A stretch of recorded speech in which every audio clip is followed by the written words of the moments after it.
1, 2, 3, 4, 5, 6, 7, 8, 9. 1, 2, 3, 4,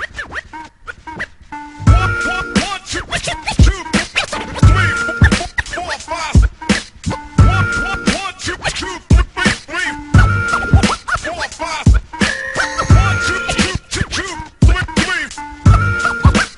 5.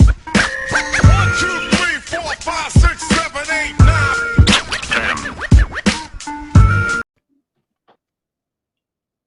Welcome back to the Racial Draft Podcast. I am your host, Michael Ford, joined by my co-host, Kia Lisi herself.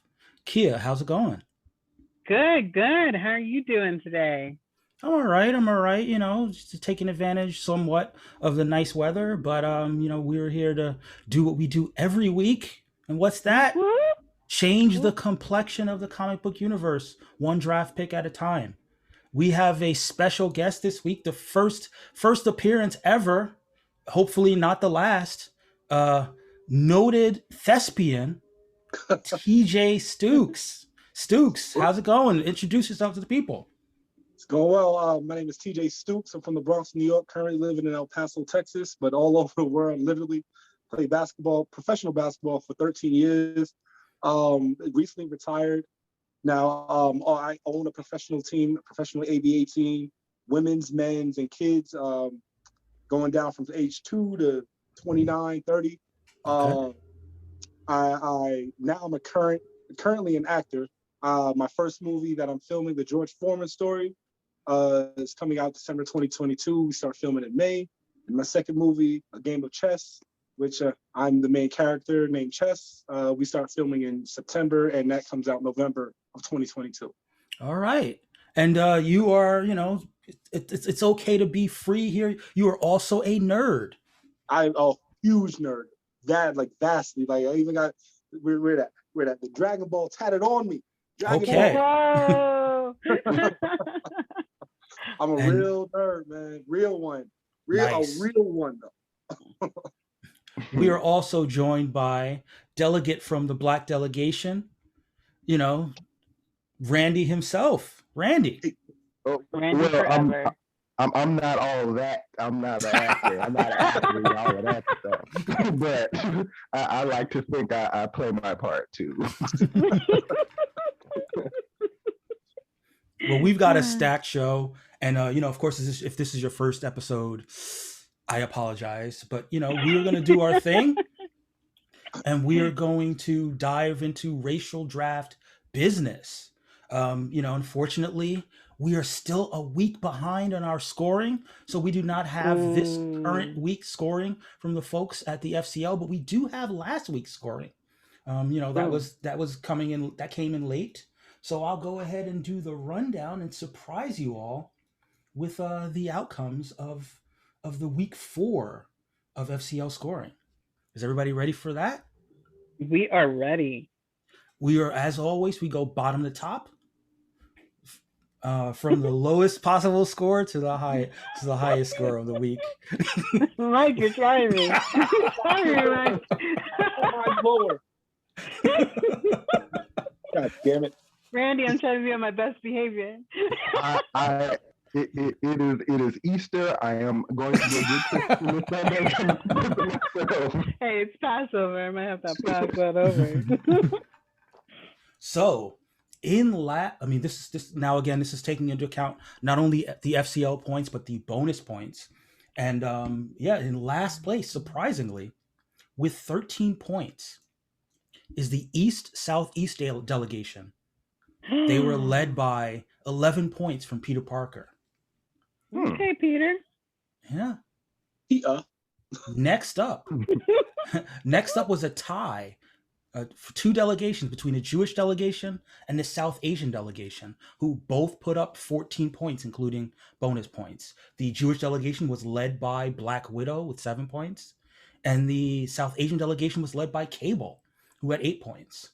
Okay. Interesting. Next up was the Black delegation. Randy? Tell me Kakula got some points. Kakula got some points. We'll have to wait another week for that. But 22 points for the Black delegation, led by 9 points from Miss Marvel and 7 points from Black Dick himself, Nightwing, but only 22 points. Next That's up, my dick.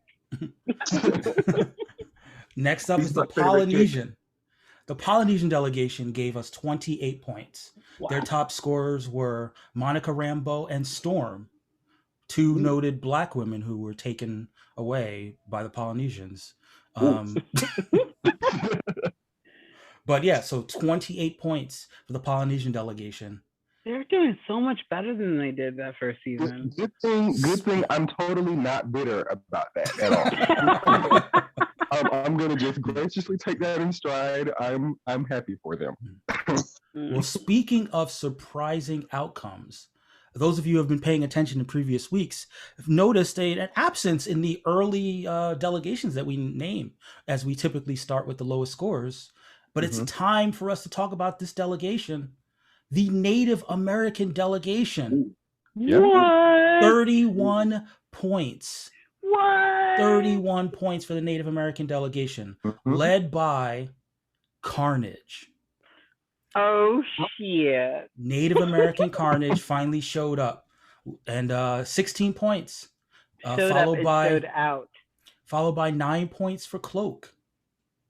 Oh, So wait, what? Really? Okay. 9 points for Cloak and 3 points for Dagger. Yeah, the Native American delegation. Welcome to the party. Hey, how does it feel to not be talked about first? And that next brings us to, with 38 points, surprisingly, the multiracial delegation. That is actually surprising. I mean, is it though? I mean, sorry, Shep, but Look, I mean, we know the difference between first season and this season. They were led by 11 points by Damian Wayne, followed by 9 points by Conan and 8 points by Wonder Woman. But Wolverine let you guys down, and so did Barry Allen, the Flash. Two big letdowns. But 38 points in total. This brings us to the big guns, the final two. Wait, time out. Wonder Woman didn't get any points? 8 Right, points. exactly. That's what 8 points surprised for me. Wonder Woman. Yeah, it's not like it was. It's not like it was. I guess she's being a little reserved this time around. It was, she's still licking her wounds after the movie, I think. Let's not talk about it. Let's not talk about it at all. Oh. But the final two, one of these teams scored 60 points, and the other one scored 80 points. Would you like to guess which? Please, Lord, let it not be the white delegation. Yeah. Please let it not be the Clear white. people. They're not allowed to win. Clear people. No clear people. The white delegation scored 60 points, and the Latinx delegation scored 80 points. F you, Batman. F you, Batman. But I got to do this so the white delegation showed up and showed out. 22 points by Superboy, 17 points by Superman, and 14 points Miles Morales. White Miles Morales. Hate to see it. Stukes is just finding out that Miles Morales got drafted by the white delegation. Italian American Miles Morales. Rough. Yep. Welcome to the Racial Draft. Yeah, he's the Italian Morales. It's really sad. They also have a white Luke Cage, by the way. They do. Yeah, white Luke Cage. White Luke Cage put up 5 points. They appropriated all of the good Black people except for Black Panther and like a couple of other.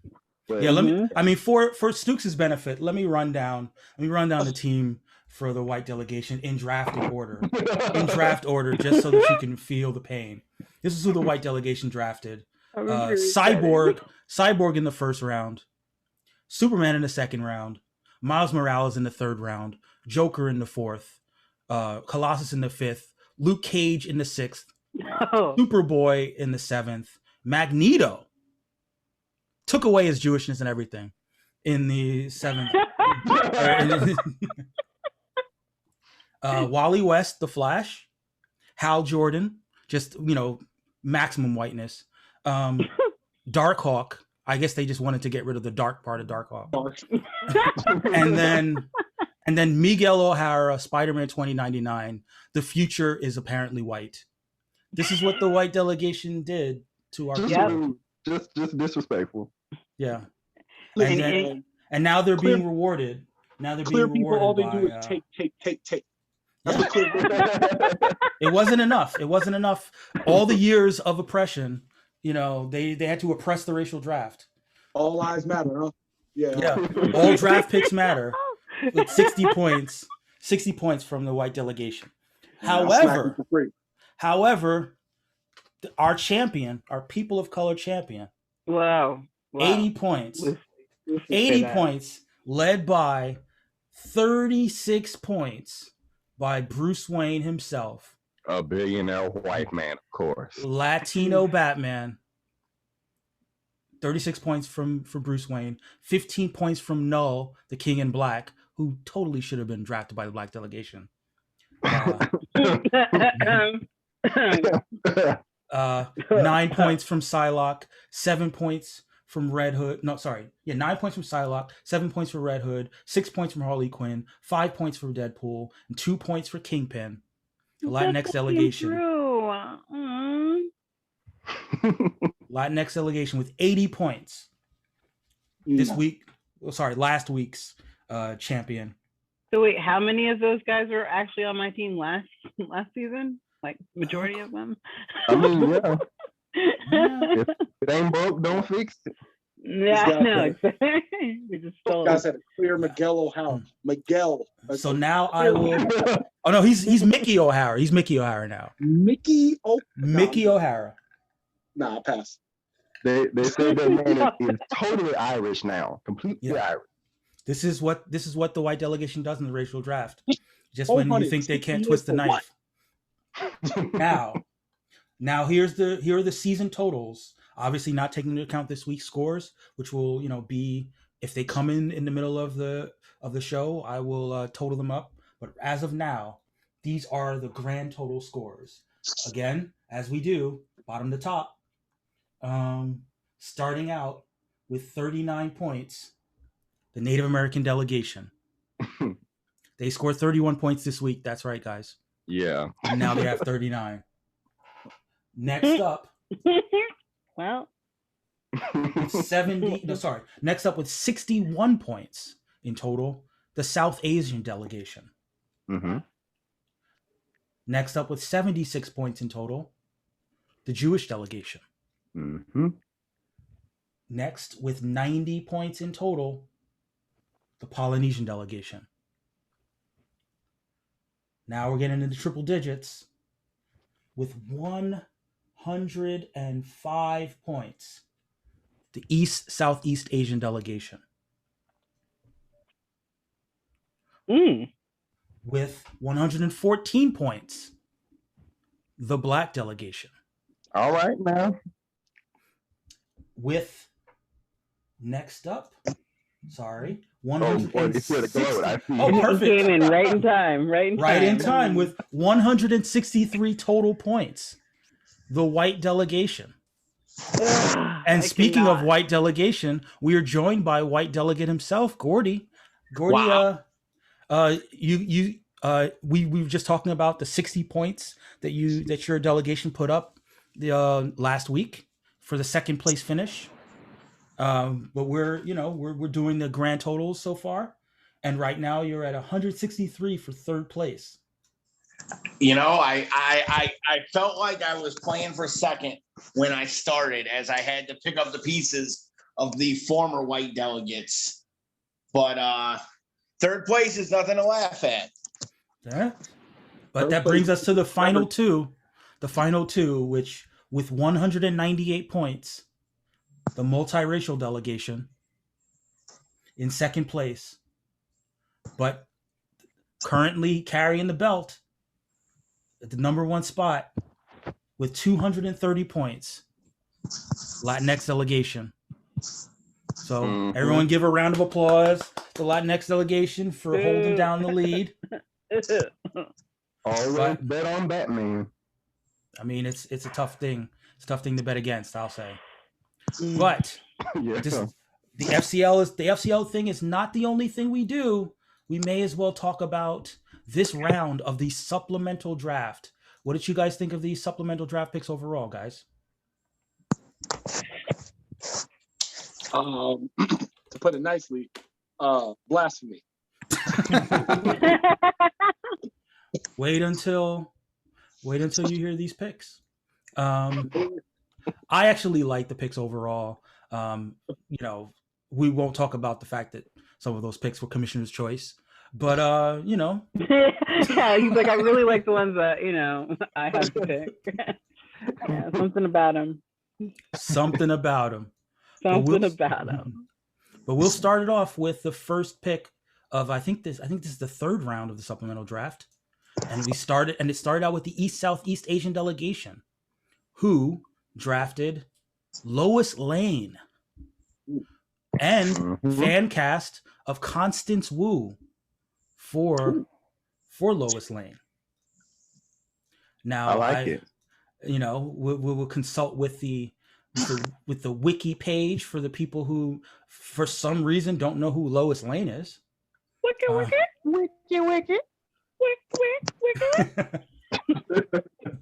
Lois Lane is a reporter and the primary love interest to Superman, and in the DC continuity, his wife. She is also known as Superwoman. She is a journalist for the Metropolis newspaper, The Daily Planet. Depictions of her have varied since she was created in 1938, spanning the Superman comic books. Throughout the character's long history, she has always been the most prominent love interest in Superman's life and is seen by many fans as the archetypical comic book love interest. And now she is an East Asian woman. I like it. Yeah. I like it. Yeah, I like it. The one Constance Wu, she had an attitude about her. Exactly. You know, and Lois Lane always had attitude, like always had fire, spunk. Right. She's got the And feistiness. She's got yeah. the headstrongness. Like I had said before that, you know, we've already seen her as a love interest for a Clark Kent character in Randall Park, and she's also been the love interest Superman character in Crazy Rich Asians in Henry Golding. So we know she can play off both types of personalities. So now, now, what did the people think? This is what I need to know. The people gave this in terms of their votes in the approval rating. There was consideration here. 85.7% approval, including 78.6% strongly approve, 7.1% somewhat approve, 7.1% somewhat disapprove, and 7.1% racist, strongly disapproving of the Asian Lois Lane. I know. Yeah, all of those people, the 7% voted for Trump. Yeah, of course.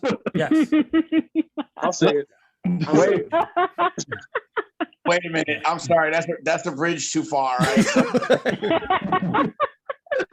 Some of us maybe just have to hold up the line of everyone. In this time of Asian American bigotry, we think here at the Racial Draft that voting against Lois Lane right now is a hate crime, and we point the finger at everyone who strongly disapproved of Asian Lois Lane. Maybe you didn't vote for Trump the second time.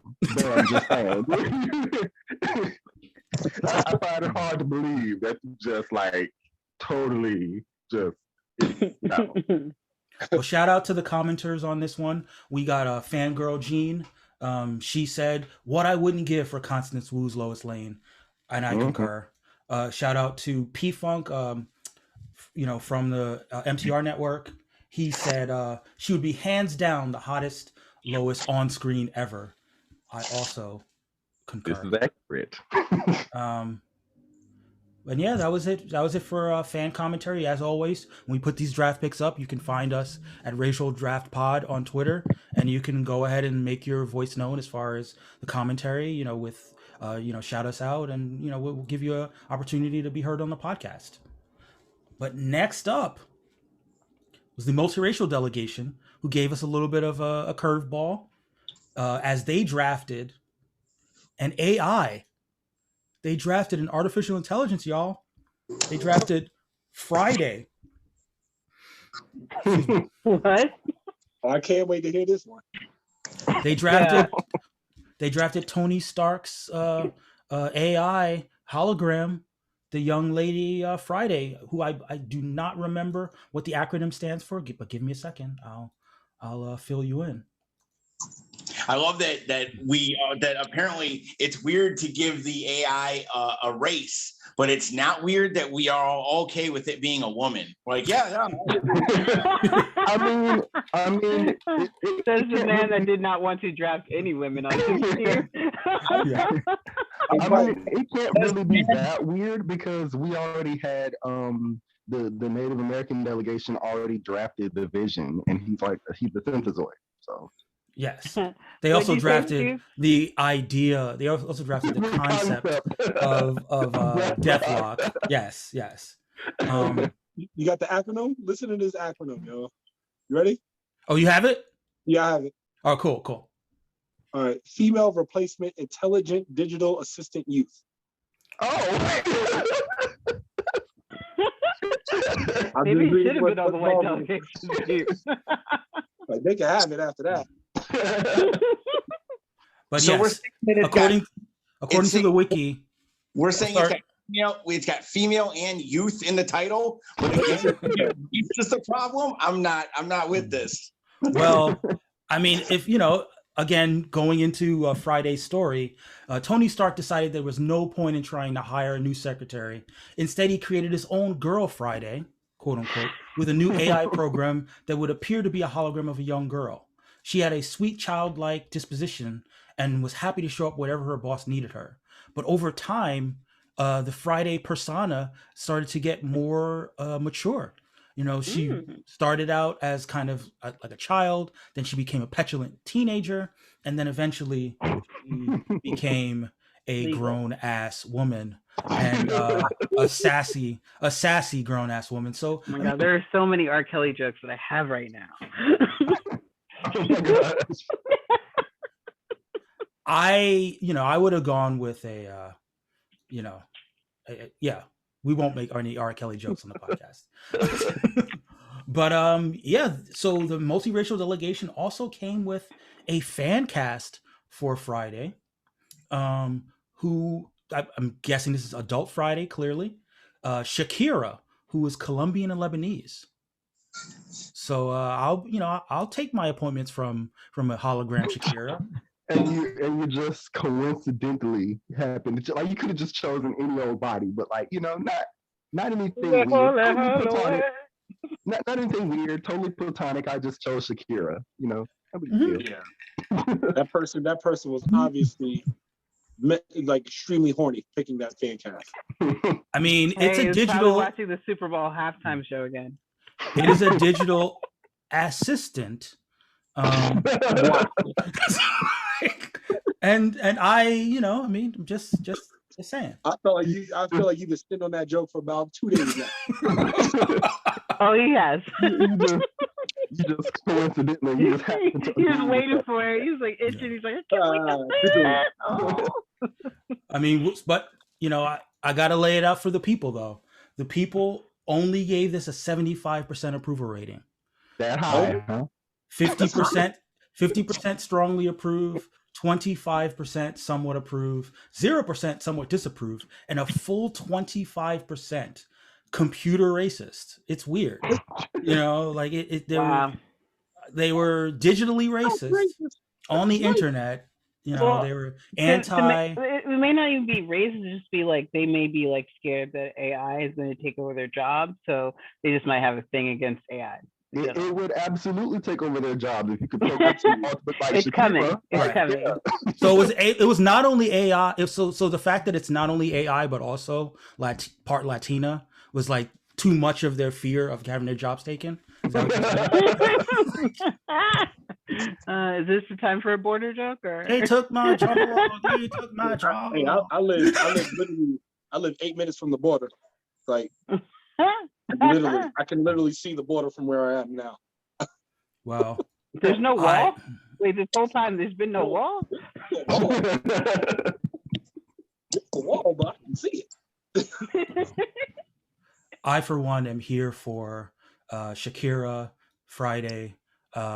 May all my days be Fridays. He writes them down. Now that brings us to the black delegation.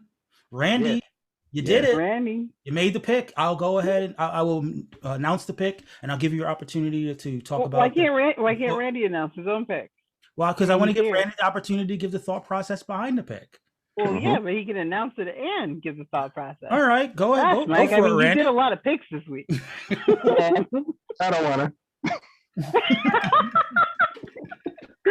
Come on, Randy. Come on. Be proud of your picks, Randy. Yeah, put me on the spot because I don't even remember. All right, well. It's so much fun to do that to Randy. The black delegation selected Etta Candy. That's right. Yes, of course. Yes, Etta Candy, who weirdly enough has like bounced around in terms of how her race has been depicted in comics. Yeah, like sometimes she's depicted as a white woman, and sometimes she's depicted as a black woman. I think currently she's black. Mm-hmm. Currently, she is. But usually the only reason why I really had a difficult time kind of remembering who it was is because usually I don't pay attention to like the mortal characters at all. So I'm like, I have like, of course, an interest in trying to find like somebody whose, story is worth telling, but usually that's reserved for the super people. So yeah, that's my bad for not remembering her. But I did think it's somebody whose story is interesting among the other normies, I guess. Right. I mean, I gotta admit, I was a little shocked. There was a character that I had in mind that I thought you were going to pick, and that character's still on the board, so I'm not going to mention the character on the podcast. Oh, come on, just say it. Say it. Put it out there. It's man. But also a character that has been previously race bent, and in various incarnations. But sexual orientation too.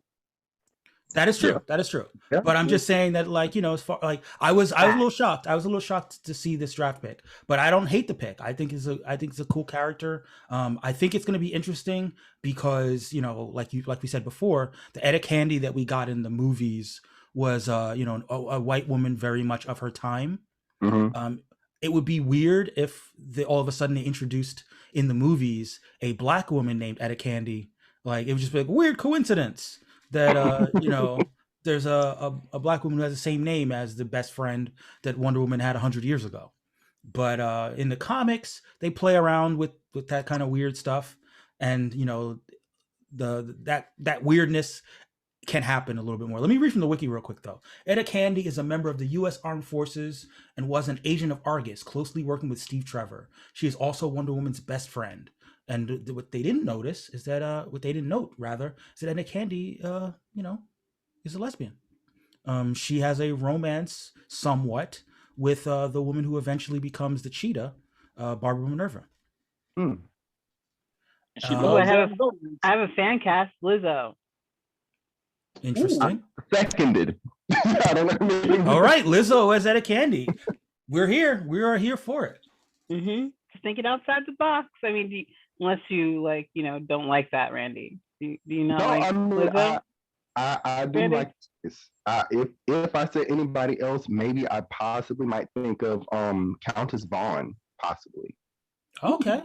I haven't seen Countess Vaughn in forever. I don't even know what she looks like. I don't even know who that is. She was in Girlfriends. I mean, not Girlfriends. She was Moesha's girlfriend in and they have their own show, The Parkers. Yeah. Yes. Mm-hmm. She's Kim. Oh yeah. Now, as far as the people gave this an 81.3% approval rating. I was about to say, when you first said that, you were like, oh, like an 8. But yeah. Sorry about that. 81.3%. Is that your highest rating yet? No, of course not. They got some higher ones. I couldn't tell you what it is offhand though. But 56.3% strongly approve, 25% somewhat approve, 6.3% somewhat disapprove, and 12.5% racists. Goddamn racist. Goddamn racist. Exactly. Preach, Stukes, preach. Let them know. Damn it. That brings us to the Polynesian delegation. Shout out to Tomati, always bringing the funk with the Polynesian delegation, and shout out to the Tomati Hive, who is quite strong. I see that Tomati, starting to look very similar to The Rock. Shout out to Tomati. He's in the gym, trying to convert himself. Go you. Keep up the good work. Well, we are certainly smelling what Tomati is cooking. He is always in the future for us, and my kids are part Samoan, so. Oh, awesome! So yeah, your wife is invited to the podcast if she wants to represent the Polynesian delegation in future incarnations of Racial Draft. Just bring it on. Yes. Mm-hmm. Y'all know about that though. My bad. No problem. So, the Polynesian delegation, without further ado, selected Heimdall.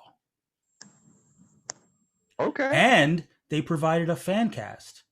Tongan actor Uli Latukifu. Wait, one more time? Uli Latukifu. Uli Latukifu. Yes, thank absolutely. you. There we go. Absolutely. Yes. Absolutely. Yeah, absolutely. He plays Young Rock. Yeah, 18 years old. Oh, he does? Yeah. Oh, there we go. Yeah, Latukifu. You have to get Latukifu. Nice. Nice. And I will go ahead and read from the wiki. Wiki. The Norse god of vigilance. vigilance. That one. The Norse god of vigilance, protection, and light, and the guardian of the Rainbow Bridge, Bifrost, which links Asgard to the rest of the 9 worlds. He was, of course, played by Idris Elba in the Thor movies, which, is kind of a waste. Oh, yeah. Yeah. But, yeah. Can we take a moment of silence for that, okay? A moment of silence for that. Woo, okay. All right, Let's continue. Let's take a moment. Yeah. And shout out to all the racists who couldn't handle the fact that, the black man who could see everything. Basically the first woke Asgardian. And I dare say the only Negro Asgardian. I mean, Valkyrie. Yeah. Yeah, I mean the second only. But and then women, Adam and Eve. Hey. I feel you though. I feel you. I will say, all I'm saying is I would have stand guard with him. Like I would have been like, yeah, I'm just gonna go help him. Watch the universe real quick. Listen, that man sees everything. How many times does he have to block out seeing random people masturbating? Like how often? How often? I mean, how often does he seek it out is really what you should. Great question. He knows more about Shakira than any of us. He knows everybody's web search history. Like Randy, how do you feel about that? I mean, he's welcome to look. That's what he's into. Let's not rag on Randy's granny fetish anymore. We did that a lot. Oh my god! Oh my god! I mean, listen, great news. First of all, listen. This is a time of year that we all get like candies. Like, why are we crapping on people with granny fetishes? Like. First of all, let me just put it right there.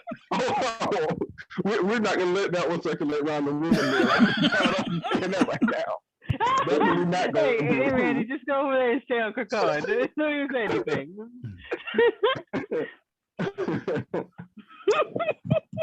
Well, let's listen to what the people decided. The people gave this. This is actually low for the Polynesian delegation. I gotta say, only an 82.6% approval rating for the. I know the Tomity Hive. You need to do more shout outs. Look, the Tomity Hive did not show up for this. So that's they got 73.9% strongly approve, 8.7% somewhat approve, 4.3% somewhat disapprove, and 13.3% strongly disapprove. Now there is a little bit of controversy because someone immediately upon voting said that he meant to say strongly approve, but accidentally put strongly disapprove. Oh Right. So it's one so we're one person down on the racist. What can you give their screen name, their handle? I'm not going to put that person on blast. Why not? I'll go check. I got you. But he's right there on the Racial Draft podcast timeline for those of you who might want to look for it. I oops, I didn't mean to vote for the white guy. Oops. Oops, I didn't mean to vote for Trump. Oops. Listen, not Trump. I am not that white. that raisins do not belong in potato salad. I have never considered calling the cops on someone for just standing in a space while being black. There is no Trumperation with my hateration. I just simply get mad that y'all are like, oh wow, this one was only 75% approval. You're like, I don't even know what that world looks like. I don't think I've gotten near 75% approval. And I drafted a woman that was whose only story was she was in a refrigerator to die. Wasn't that your highest approval rating? That was your highest approval rating. You got 100% for that. Because you finally drafted a woman. Yeah. That was his thing though. He was just gonna hold out, not pick a woman, finally pick a woman. Everybody was just so elated that he actually picked a woman. They just overlooked the fact that she was dead in the refrigerator. Stay tuned for this week controversial white delegation pick. But next up we have the Latinx delegation. Their pick was Carlos. You might know him. Shout out to Carlos. You might know him from the Daredevil world. Foggy Nelson. Okay. Franklin Foggy Nelson was drafted for the Latinx. Foggy Nelson. What did you say? I said Soggy Nelson. Oh, Soggy. I was just making sure that you weren't getting this canceled. No, you did that last week. all evidence of that podcast has been scrubbed from the internet. That was Michael P. Ford. I don't know who you think was hosting the podcast. I missed a good thing last week. Yeah, you did. I mean, it's really just one person who would cancel the podcast. However, from the wiki, Matt Murdock's best friend and almost as good as a lawyer, the Shade. almost as good as a lawyer as Matt himself. They worked together in their own law firm. Foggy Nelson first met Matt Murdock at Columbia Law School, where they were roomed together, and the two quickly became friends. Due to Foggy's overweight physique, he was often the target of bullying and harassment. However, Matt, with his enhanced senses, protected Foggy from these attackers. Wait a second. That's a weird thing to have happen to you, right? Like you're getting bullied, right? And your blind friend beats up the people who are bullying you. Let's just all let that sink in, because he's not supposed to know that Matt is Daredevil at that point. Nobody puts two and two together. I'm just kind of laughing at the kind of way that you read that part of his bio. Like it sounded like they became too fast of friends because he was overweight. I was like, oh, sorry. In addition to physical support, he's the grenade of the relationship. Matt helped Foggy academically as well. The first real argument between the two arose out of Foggy's disapproval of Matt's then girlfriend, Electra Nachios, who, was drafted by the Latinx delegation. Foggy's distrust was a result of his belief that Electra was a danger to Matt and herself, a concern that eventually became prophecy. Following Electra's departure from the university, Foggy and Matt... Wait, I don't remember this part. I'm just going to leave it out. The point is, they started a law firm together. as you know, or as Stukes is about to find out, Matt Murdock was drafted by the South Asian delegation. So I believe he's Indian Matt Murdock, who's now best friends with Latinx Foggy Wait, Nelson. hold on. What? Break it down for him. Break it down. Matt Murdock was drafted by the South Asian delegation. I believe he's Indian American, and he is. He is like. He's still Daredevil. Like, what? He's still got all the Daredevil skills. He's just not a white guy anymore. Yeah, Elektra's Latinx. So I'm sure it's a weird little dynamic between Latinx Elektra and Latinx what's the name? Foggy Nelson. They're gonna be some hairy, spicy kids. But, very pretty. yes. The visuals, everything. Now let's take it to the people. What do the people think about Latinx Foggy Nelson? 75% approval rating. Okay. 50% strongly approve, 25% somewhat approve, 0% somewhat disapprove, and a full 25% Trump supporters, racists. It's like, we can't have Latino lawyers, guys. We just can't I have just want it. to point out to our listeners that Mike is a huge Trump supporter, and he's really excited about the webpage that just came out not too long ago. Like, that's all he's been talking about all week. He's like, oh my God, I'm on here every day. I want to know all the deeds. Americans. Superstar on Parler. Americans. I spell America with a U, like the way you need to. I don't understand. With a U and a cape with 2 eyes cut out. Well, that brings us to my favorite pick of the round. Oh, it's mine. Because he picked it, probably. My favorite pick of the round, the Native American delegation. Shout out to Joaquin, the Native American delegation, for such forward thinking in this draft pick. I am a huge fan of this pick. The Native American delegation selected. Native American delegation selected Maria Hill, Native American Maria Hill. How thoughtful of them to have come up with this character selection of their own accord. Nicely done. Yeah, here for it. I didn't even know the percentages on that one. Same. Just gonna turn her into a colonizer and make her Native American. This is rough, Mike. Listen, Maria Hill was a director of S.H.I.E.L.D. after Nick. This is from the wiki, guys. Maria Hill was the director of S.H.I.E.L.D. after Nick Fury went AWOL. She now supervised the Avengers. She was born in Chicago, Illinois.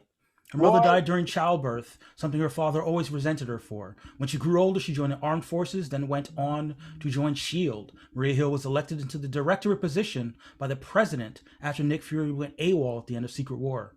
Although there were others more suited to position, Maria was chosen for not being a Fury loyalist, which was highly unfavorable. She has very little respect in the superhuman community for many reasons, such as trying to prohibit the Avengers from reforming and blackmailing Wonder Man to work for S.H.I.E.L.D. She was created by Brian Michael Bendis in 2005. That man, Bendis.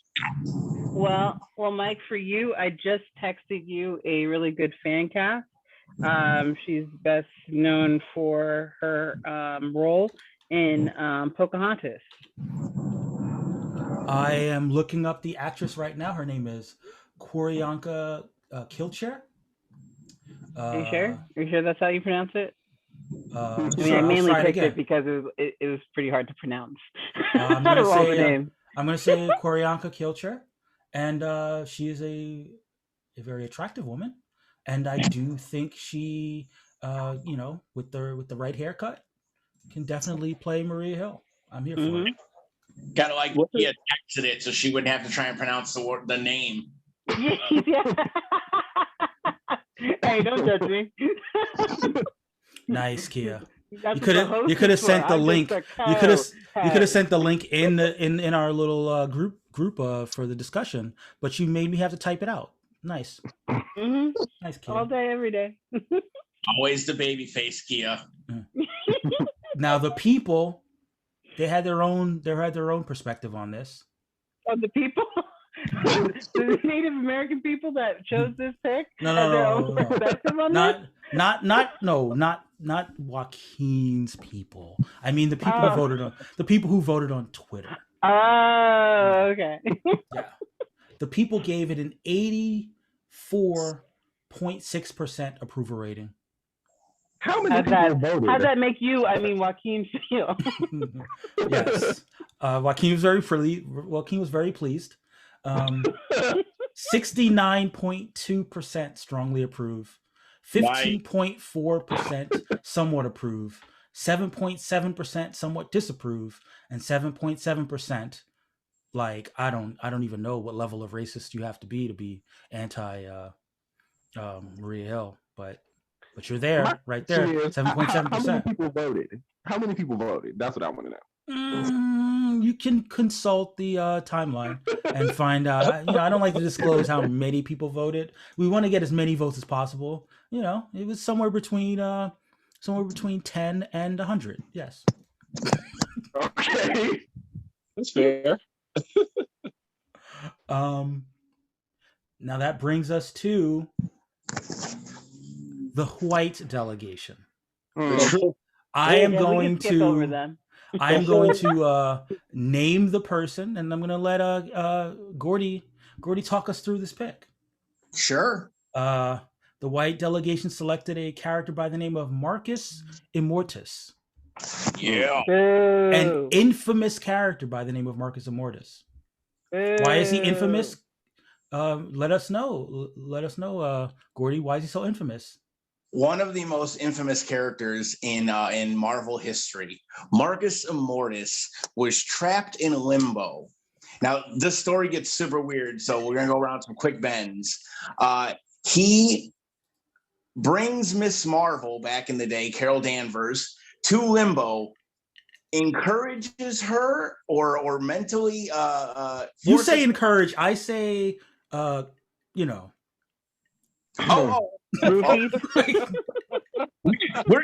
we're getting there. Brings her to limbo, somehow forces her to fall in love with him, then sends her back pregnant. Stockholm syndrome. Yeah. It sounds like there's a bit of story missing in between. Yeah. Yeah, it sounds like a lot of story missing. We're getting there. Sends her back pregnant to where sends her back pregnant. I like how those of you who are don't know how the birds and the bees work. In order for her to be pregnant, things have had to happen to her while she was mind controlled. Go on. I'm trying to get through the story real quick. Sends her back. When a man brainwashes a woman to love him very much. Listen. There. All right. Wait. I have. There's a story here. Sends her back. She's pregnant for like 2 days, and then she gives birth to Marcus, the man who impregnated her, as he ages rapidly to adulthood in a matter of like hours. Yeah. That's really creepy. So then he can still have a relationship with her? Yeah. So not only is he non-consent fetish porn, he's also mom fetish porn. Go on. And I wonder if there is an actual porn for that. So what Marvel did in 1980, mind you, this is not in the 60s. This is in 1980. Marvel decides to have Miss Marvel get raped by her son in order to impregnate his mother with himself. Have all of this happen over the course of like one issue. Have it come back maybe 3 or 4 issues later where Miss Marvel goes, damn, guys, that was messed up. And all the other Avengers are like, meh, whatever. Yeah. And that to me is And the that is how whitest thing. narcissists are created. That to me is the whitest thing about the whole story, right? The whitest thing about the whole story is that like that happened to Carol Danvers. She it's told not- everybody about it, and they were like, "I mean, you're kind of asking for it, you know? Like, look at the way you were dressed. Look at the way you were dressed, Miss Marvel." Like, Oh my God. so You're like, I- but you die? Did you die? Because other than That that, happened years ago. That happened years ago. like I'm sorry that happened to you, but you could still make us, lunch. yeah, Oh, like so my question is, was Marcus a Stanford swimmer?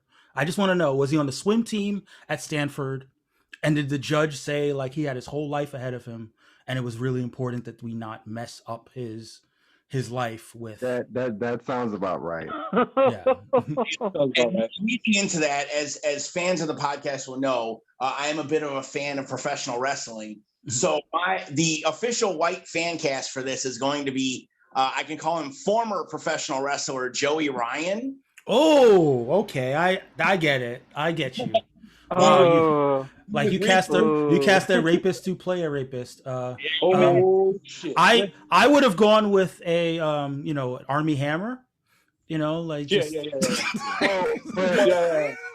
But he didn't include an aspect of cannibalism, so I don't know if that's. I mean, for now, Dukes, what do you think about that? like for now, that pick? Stukes. I actually like. I hate to say it. I like the pick. You I gotta hate to say appreciate it. Like I'm looking at Joey Ryan, I'm looking at Immortus. I'm like, damn, this motherfuckers look exactly alike. Like, Wow. So mean- you have one approval rating. That's good. Well, so As the people If were it's split. If it's more than 50% of the people that like this pick, I swear there's something wrong with Twitter. The people were split. I'm gonna report. 50, I'm gonna 50. report that. 50% approval rating for this pick. 33% strongly approved. 33.3% need to be on a watch list somewhere. 16.7% somewhat approve, in that they're like, this is weird, but I'll see where they go with it. 16.7% somewhat disapprove, and 33.3% they were just like, I don't want to be parts of this. Is what's happening.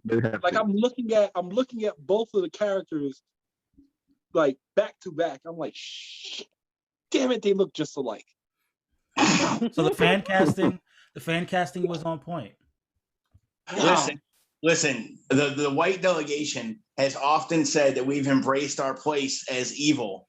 So the fact that we're drafting characters who commit unspeakable acts is not going to get disapproved. I know what I'm here to do. I know. I understand. I mean, you don't have to go all the way healed, though. No, yes, you do. Go ahead. And you've done It's a great okay job. to make a. You don't have to enjoy yourself quite so much.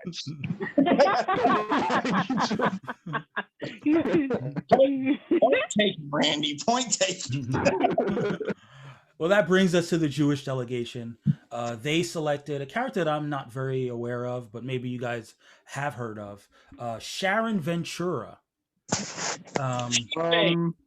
Anybody? Or cricket? She's She was She-Thing in addition to some other things. She thing. Don't even sound right. I'm sorry. It's she thing. It sounds like You're my she thing. That's why I love you. So Sharon Ventura was a former pro wrestler who fell in love with the Thing and subsequently joined the Fantastic Four as Ms. Marvel. I just wanted to say that, did she want to get her rocks off? Sorry.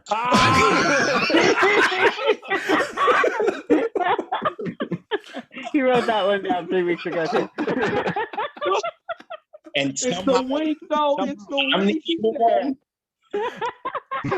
wink. During an adventure in space, she was exposed to cosmic rays, which mutated her body into a rock-like form similar to that of the Thing. But she is not to be confused with Darla Deering, aka Miss Thing. Now, I'm still wait, mad that real Miss quick, Thing real is quick. not black. Real quick, Miss Thing has to be black. So I'm just saying, it's in some round of the supplemental draft, you have to draft Darla Deering so that Miss Yes. Thing can be Miss Yes. Thang with an A. Hint, hint, hint, hint. But listen to this. Listen to this. She got some of her powers from the Power Broker. It all goes back to Soldier. It goes back to Curtis Jackson, aka 50 Cent, who will be playing the Power Broker in Marvel. You heard it here first. But yeah, so shout out to Adam and the Jewish delegation who brought us a pro wrestler, Sharon Ventura. He did not provide a fan casting for that, but you know, maybe Key will come through in the clutch. What's her face from Mandalorian? Hold on, just for a second. From the Mandalorian. What's her face that got fired? Oh, Gina Carano. She's not Jewish. That's wrong to the Jewish people. That works. I like it. She converted. Let's go with that. We're gonna as penance, you have to play a Jewish person. Cast an anti-Semite as a Jewish person. That's yeah. All right. Well. But yeah, so the people spoke. They gave it 85.7% approval, including 57.1% strongly approve, 28.6% somewhat approve, 0% somewhat disapprove, and 14.3% anti-Semitic. Have no taste. Have no taste. Anti-Semitic. Yeah. And that brings us to the final pick of the my second favorite pick of the round. I must say, my second favorite pick of the round was the South Asian delegation. You know, I personally know that they agonized over this pick. It was a lot of hard work. But they the whole 5 minutes before the podcast began. They put a lot of time in. They considered all the pros and the cons of the pick. Now, I don't know if you guys remember, but earlier in the draft, the South Asian delegation selected Slade Wilson, aka Deathstroke. Mm-hmm. And we had so many jokes for that. Deathstroke, yeah. That's right. So they went ahead and picked Deathstroke's ex-wife, Adeline Kane. And they provided a fan cast. You might know her from Game of Thrones, Indira Varma. I do not know her from Game of Thrones. What did she play? She was one of the she was Oberon's girlfriend. Oh, okay. Okay. Whose girlfriend? What? Indira Varma. She was in other stuff other than Game of Thrones, but you know, that was pretty high profile because we saw her naked. Everybody wants to make fun of me for being so white. I have never watched a full episode of Game of Thrones. No, thank you. Well, I will give everyone a moment to Google Indira Varma. She's also going to be in the upcoming season of the Obi-Wan Kenobi Disney Plus series. Wait for it, Kia. Oh yeah, her. Okay, yeah, we did see her titties. Yeah, I saw that. Yeah. Indira Varma, Varma. Honestly, she looks like she belongs in Law and Order. Dun, dun, dun. Like for real. Like she looks like if she was in Law and Order, she'd be like the cop that you're like, oh, I'm really getting a ticket. Like there's no way out of this. So I'm going to go ahead and read from the wiki.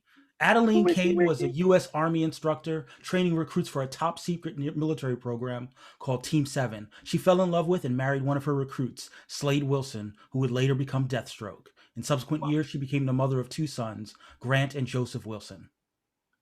She grew up the daughter of 2 wealthy parents. Her father taught her everything she had learned while working as a liaison for communist guerrilla fighters during World War II. In turn, Adeline served in the U.S. Army as an instructor and a special training operator at Camp Washington. Adeline had a brief relationship with Wade Defarge, Slade's half-brother. That's weird. And then eventually married Slade Wilson. Yeah, so she's a badass in her own right. She is Deathstroke's ex-wife and the mother of 2 of his children. Babe. Yo, she has she was in Deathstroke's Knights and Dragons, and she had like a the white streaks. Mm-hmm. Yeah. Okay. Mm-hmm. I can see it actually. Yes, so shout out to the South Asian delegation for coming through in the clutch at like 11 o'clock at night on Saturday night instead of watching Godzilla versus Kong. The South Asian delegation came. You know a lot about what they did.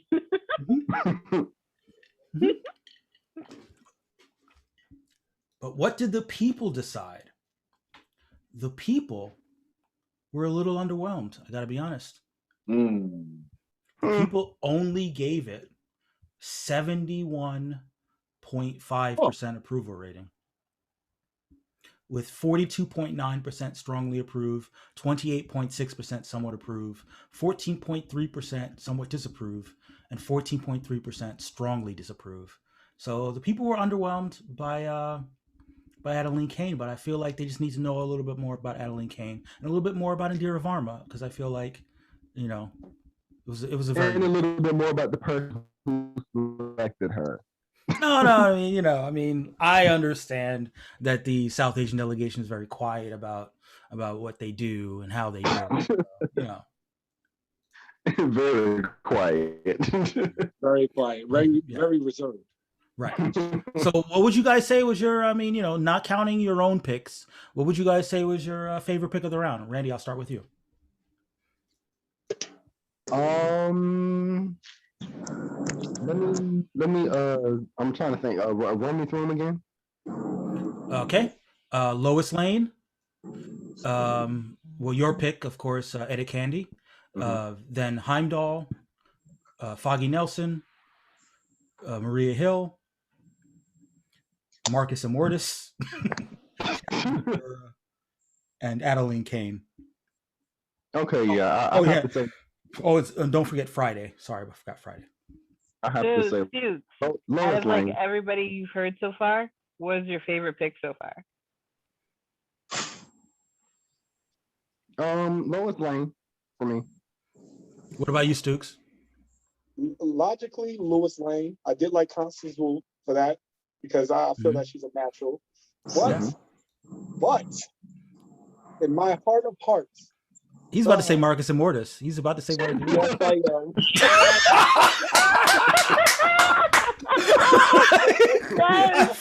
I felt the energy. I felt the Marcus Immortus energy.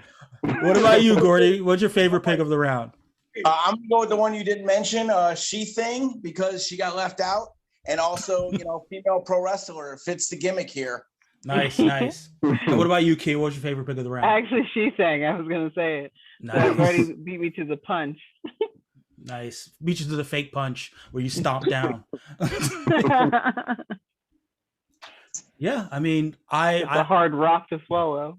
I definitely, I did say Maria Hill was my favorite pick of the round, but Lois Lane was probably legit inspired. Like I've been hyped up on the idea of Constant Wu playing Lois Lane since even before the first episode of the Racial Draft.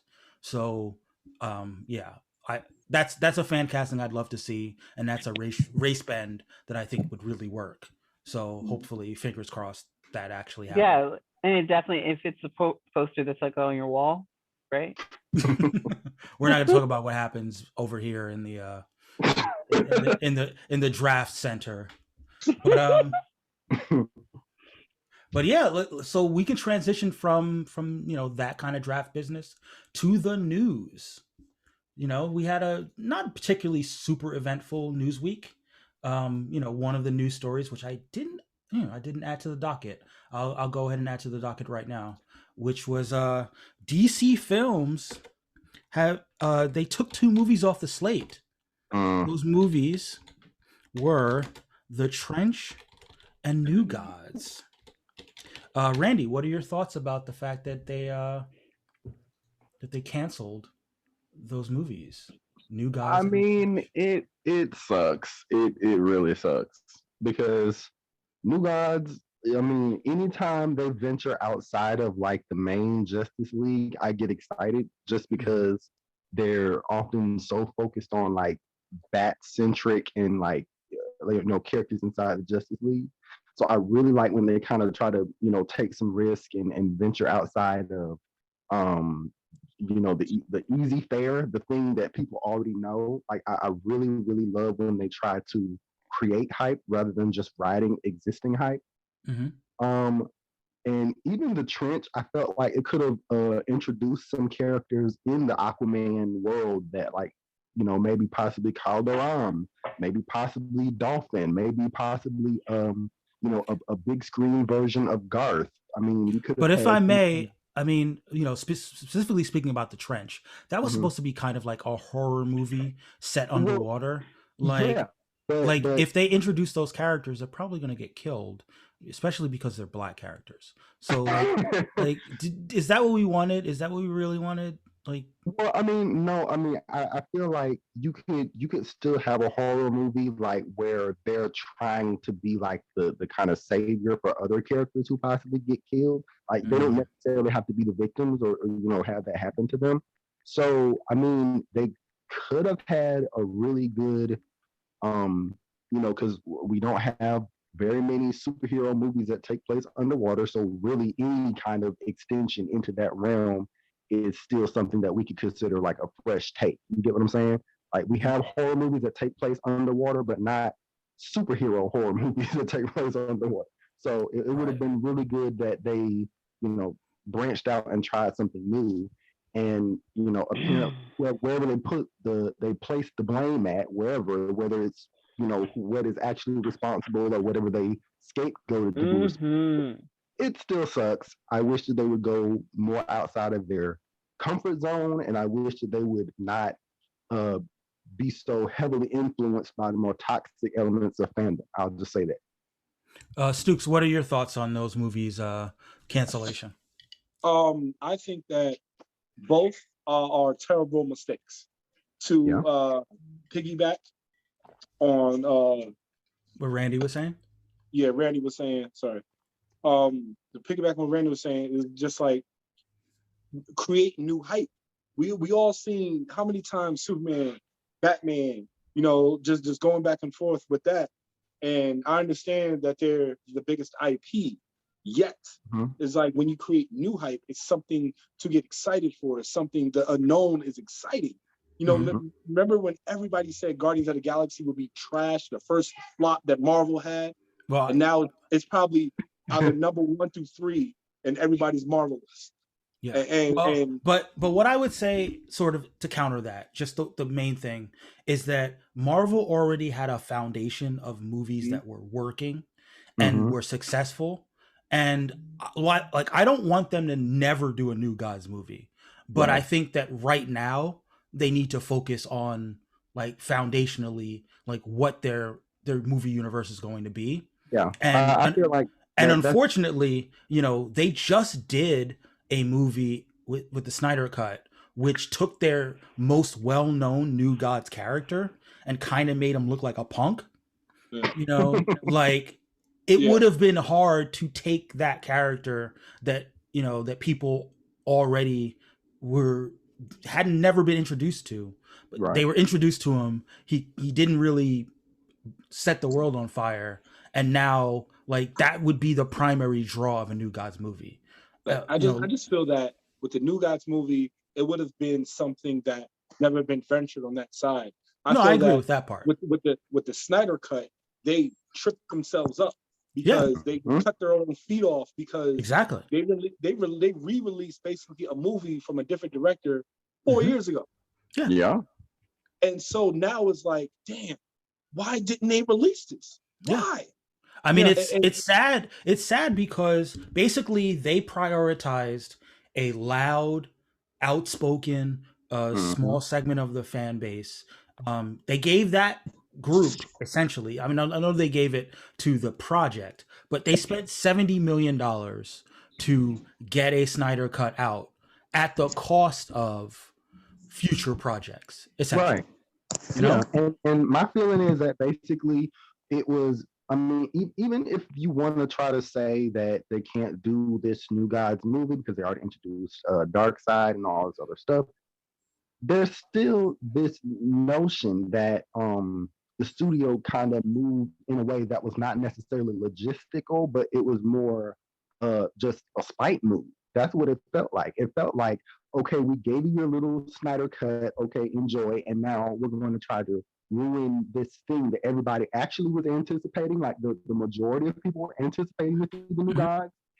And not only are you not going to get it, we're going to specifically try to say that you are the reason that they're not getting this thing now. Yeah. And so, now I think that was a little bit of like disingenuous because it was. Like we knew for years, like they announced New Gods, I don't know, like 3 years ago, like 2-3 years ago, yeah. And we never really got forward progress on that movie while other projects were getting, while we were hearing about castings and, you know, scripts. Like we knew that there were problems with New Gods in terms of their priority levels. We knew a month ago when they put out the slate and New Gods wasn't on the slate. You know, like it was clear that New Gods were way down on the list of priorities. This was just a convenient way of saying that it was taken off. And again, for now, right? Like if they maintain a good relationship, obviously James Wan is still going to do Aquaman 2. You know, like personally, if they were going to do a Trench project at all, it's probably a better fit for HBO Max anyway, rather than for theaters. Ideally, you know, we know that they have a good relationship with Ava DuVernay because she's working on that Naomi series. You know, so which I might be in. Okay. I've auditioned 2 weeks for that. Are you playing one of the named characters? I'm sorry, auditioning for one of the named characters. Oh, you can't tell us. Sorry. Fair enough. But there again. Well, I will say, what I will say in that regard, they of course they were already kind of showing signs that they were not prioritizing New Gods anyway, and I get that, but it gave them that cover. Like, had they not been had these Snyder zealot people not been acting so overboard and above and beyond this whole time, we either could have, we could have gotten a little bit further to just build up the DC universe as a whole, and then you get to at least get something to be like, okay, well, DC's not, everybody, basically DC is squandering a lot of its goodwill right now. And I agree with that. Well, I just want to say that they're squandering a lot of their goodwill, and at the same time, it's really difficult to kind of root for either side in the conflict, because the studio is doing things that are kind of, underhanded and kind of backbiting and all this other stuff. But at the same time, a lot of these fans are overwhelming fandom discourse to the point where you can't even basically, I don't even go on the timeline just to say, oh, I really enjoyed Man of Steel. Like, I'm a person who enjoyed the whole DCEU. I've enjoyed every last one of those movies, including the ones that everybody hates. I've enjoyed them, even though I have my criticisms of them. But will I go on my timeline and try to retweet something that is said, oh, restore the Snyderverse? I certainly will not. I sure won't. Yeah. I mean, Stukes has more to say. Sorry. So speak on it. I have been a year and a half ago. I had no idea the Zack Snyder, the Zack Snyder hype. I had no idea about it. So I educated myself and looked. I was like, yo, there's 80 pages of script, more. I'm like, what? That's a whole different movie. Right. Yeah. And so I'm like, okay, it can't be that different. I'm thinking it can't be like the movie I fell asleep on in 2016-17. It can't be that different. So I'm like, okay, because the reason why I fell asleep because it felt like Justice League Unlimited. I seen the episode, I felt like I seen it already. Mhm. And I'm like, okay, shit was horrible. I'm not gonna watch this again, ever again. So like I educate myself and I look, I'm like, holy shit, this is a whole different movie. And Right. then when I seen the movie, I'm like, yo, this is fucking amazing. I was But 4 here's the hours. thing. Right, but Hold here's on, the wait. thing. All right, sorry. 4 hours. I had a 4-hour flight from New York to LA. I Mhm. looked at that shit in one sitting.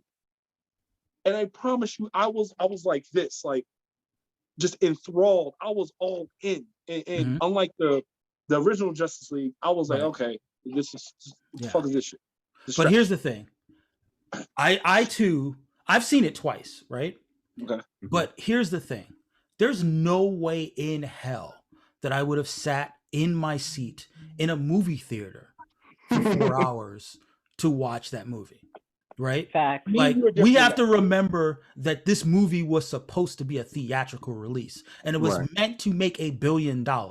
That's what the studio wanted. That's what they gave Zack Snyder the keys to the kingdom to deliver successful hit blockbuster movies, and he didn't do And Right. if you ask me, he didn't. I don't think either the 2017 or this Snyder cut would have made $1 billion. Honestly, No, it definitely wouldn't have. I agree with you on that. So he was not brought on to make art. I mean, obviously art comes along with the deal, but like Yeah. he wasn't brought on just to put forth his artistic vision.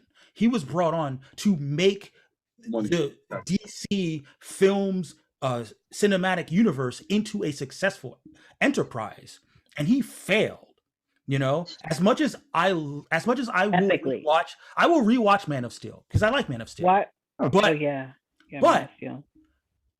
there were problems with the movie, and the hope was he would get better with subsequent movies, Mhm. and that didn't happen, right? So to the extent that they brought in Joss Whedon to fix the Justice League movie, it was because Zack Snyder just did whatever he wanted, and he might have had valid reasons for leaving the project. I totally agree that he had valid reasons for leaving the project, but his project, even if those reasons didn't exist, would have led to an epic failure. Justice League, with even him at the helm, there would have been constant conflict with the studio about how this movie needed to get down to 2 hours. Where do you take 2 hours out of the Snyder cut? That's the question I was going to ask you. Yeah. Like, what do you cut? Yeah, you can't. Because You can't Yeah. cut it and make it a coherent movie. The same things that Ray Fisher are upset about, like as much as I want to be on Ray Fisher's side, right? He's mad because he never got a Cyborg movie. Like at the end of the day, things that made his character more interesting should have been in a standalone movie, which Yes. led into Justice League. yeah, It should and not have been honestly, in the Justice League movie. that kind You know? of that sort of it kind of branches off of my own feelings just in regards to the DCEU as a whole. Like honestly, I feel like it could have done either way, either a ground up movie where you do solos building up to a team movie, or you could have done a team movie and then lead into solo movies. Either way could have worked. But I'm just saying, if we're talking specifically about the Snyder cut, like if you want to cut that movie down, the way to cut it down is to pull out the parts that aren't about the Justice League. Right, exactly. You pull out the Flash parts and you make a Flash movie. You Right. pull out the Cyborg parts and you make a Cyborg movie. Right. And then you can do a 2-hour Justice League movie. Yes, I feel exactly. that one of the best should have been parts. that from the beginning. I feel that one of the best parts of the Justice League was the Flash when he reversed time. That whole Right. scene was phenomenal. That was one of the best scenes in the movie to me. You know, like I was like, holy, because we never seen this. Well, Oh, you mean at the end when he reversed time?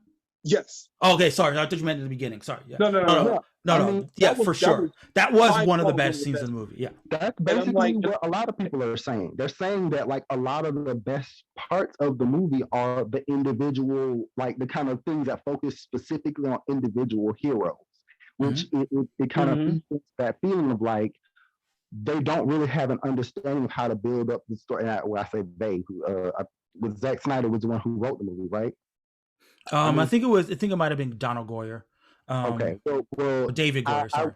I will say that there is this idea that a lot of superhero people have written these movies and think that you can do a team movie and use that team time to focus on an individual, which takes away from the drama, takes away from the action or whatever, and it kind of it doesn't allow the cohesion that you would really need for everybody to kind of enjoy the whole movie. Like I don't really know how to quite describe it, but yeah, I get you. Yeah, I mean, you basically you want to have everything be directly relevant to the plot of what the team needs to get done, whatever their goal might be. Right. And by focusing on one individual's arc without trying to like kind of intertwine it into the whole team dynamic, it takes away from the quality of the story, and it will always spoil you every time because you're there for the team. You're not there for one specific individual. And on top of that, combined with the dialogue blurbs or whatever, and the plot incoherency with like the how certain characters act or when the heck certain characters show up. Hint, hint, Martian Manhunter. Hint, hint, the Atom showing up and not ever suiting up as the Atom. Like, we're getting a whole lot of like nice, neat little like fan service moments, but then what is the purpose of that? What is the purpose of that other than just being the fan service? Because we're not getting any idea that within the course of these movies developing, that there's an actual purpose behind them developing other than just being a nice fan service moment. Mm-hmm. No, I mean, listen, like, I didn't expect to sort of like relitigate the whole DC Comics universe, but yeah, all of these points were valid, and like while I'm still rooting for this whole thing, it's tough, but let's transition to another story. We had more stories on the docket. We'll run through them very quickly because we want to get to the main event of what we were talking about.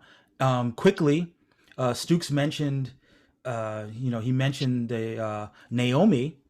There was a casting in the Naomi project. An actor named Barry Watson, who you might know from Seventh Heaven. He is going to be playing one of the characters on Naomi.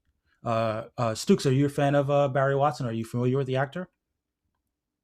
I am this guy. Yeah. He is going to play Naomi's adoptive father. Supernatural. Oh, was he on Supernatural? I didn't know that. Seventh Heaven. Seventh Heaven. Yeah, Seventh Heaven. Yeah, so he's gonna. Yeah, so Barry Watson, he's a white guy. A white guy is going to play Naomi's adoptive father on the CW's incarnation of Naomi. That's a quick story. I don't know if you guys have any quick thoughts. Okay, we'll move on. The other casting story was The Flash is casting Bart Allen, and hey, within the domain of the racial draft, they cast a person who appears to be multiracial to play Bart Allen, aka Impulse. Jordan Fisher. Congratulations. Yes. He has let me run down some of the characters that he has played. Are you a fan of Hamilton? He played Hamilton's son as well as John Lawrence. He also was in Dear Evan Hansen on stage. He was on To All the Boys, P.S. I Still Love You, as well as Teen Wolf, Secret Life of the American Teenager. Jordan Fisher will be playing Impulse. What are your thoughts, Randy? I'm happy that Impulse is showing up. So it's very hard for me to kind of like stray away from that happy feeling. I'm very happy that Impulse is showing up, and I'm okay with them kind of redoing his history. He's now the son of Barry Allen instead of being a grandson. I'm fine with that. I have thoughts. I'm hoping that there was maybe just kind of a misunderstanding in that, because I just think that like he works better as from like the far future rather than the near future. But you know, Well, I mean, I say I don't hate it just because I feel like they have potential to I guess, come up with a new story just I mean, we don't really get too much in the way of like super comic accurate developments on the show anyway. So I mean, I hope that whatever the news story is, it's something that is I don't know. I guess I'm sort of interested in what new idea they have to have him be the son instead of the grandson. all right, Stukes, what are your thoughts on Jordan Fisher and the casting of Impulse on the Flash? I actually like the trend that they're doing. You know, the multiracial kind of sidekicks, I guess, like the side characters. Mm-hmm. And I actually like that because Iris and And Barry, yeah, multiracial family. So I like the trend that that they're keeping up within the Flash family. right. And I think it's a great casting. And like Randy said, we're getting to see another character that we never thought we would see. So why complain? You know? Like in general, I have this whole thing that like is an overarching thing. I just personally think that like anytime you portray the future, the characters should be primarily multiracial. Like it just feels right that like if you want to like depict a fairly like utopian future, what better way than to like have there be, like multiracial people where it's kind of like people have been like doing their like race mixing thing or whatever, and like all of those ambiguously brown. Yeah, exactly. The future is ambiguously brown. So like give me multiracial Booster Gold, give me multiracial Bart Allen, give me multiracial Reverse Flash. Like they're all in the future. Like it makes sense. It makes less sense that everybody be like Lily White in the future. And that was but now we get to the main event, guys. The biggest story. Yeah. What do you think about Jordan? I'm glad you asked, Mike. I think that he looks a lot like, I think he could like totally pass as like Prince's son if he had one. Does anybody see that? I see it. That's all I wanted to say. Continue on, Mike. Have a great podcast. Fair enough, Kia. You called me out. That is right. The main event story of the week, and I'm gonna have Kia offer her thoughts first, but I will go ahead and this was a story that came out earlier in the week from Deadline, the Godzilla vs. Kong movie, which is blowing up both on streaming as well as in the theaters. It's breaking all types of box office records in the pandemic era, and the director of said movie, Adam Wingard, he has been tapped to direct a Thundercats movie for do we know the studio? Not sure what the studio is, but he will be directing Thundercats. And Kia, what do you think of a Thundercats movie? Well, I'm just excited because Thundercats, that like is reminiscent of my childhood, seeing as I was born in 2000 and all, but like, but it's really reminiscent of that, and I'm really excited. As for Godzilla, like seriously, another Godzilla? Like it's kind of right up there with Star Trek. Like just stop. Well, huge fan of Thundercats. I was actually worried that after the whole Cats debacle, that would have pushed back a Thundercats movie a number of years. But in honor of the Thundercats news, actually, Stukes, do you have any thoughts about the Thundercats movie? Wait, hold on. Before you go, Stukes, they could make a ratchet version of Thundercats and call it Thunderclaps. I feel like that's set in a strip club where the Thundercats have cakes. Oh my but go on. Wait. Ho, sorry. Go on. Sorry. So the studio's WB. Oh, it is WB. Thank you. Yeah. Okay. So I think that this movie has to be predominantly black. Oh, Yep. whoa! Yep. What a flex! That's a flex. Hear me out. Every personality in that group, the Thundercats, the main 6, has a black personality. You were stepping on our next segment, but go on. Wiley Continue. King, badass black kids. Panthro, the older black guy who Obviously, yeah. Tiger, The uncle. the younger black guy who's been through it. Lionel, the I'm gonna be frank, the nigga who don't listen. And what's her name? Chitara is a black girl who knows what's going on, who runs things in the background, but let the men be in the foreground. Damn, you were making a strong case, but this is not a black man who's directing the movie. I know, and that's the thing. So now that you've stepped on the next segment, we have to talk about the fact that in honor of the Thundercats news, we felt, because certain people that we don't talk about had decided that the Thundercats had to all be black. But this was before you showed up on the show to say that the Thundercats all had to be black. But we thought that it was important to talk about the possibility of a Thundercats racial draft. So we decided we're the Racial Draft podcast. Why not racial draft the Thundercats? And using the existing draft order of season 2, we felt that it was a good idea to jump into the fold and draft Thundercats. I discussed it with the various delegations, some of whom are on the show right now, some of whom are not. And we're going to talk about it. We're going to start off with the Southeast Asian delegation.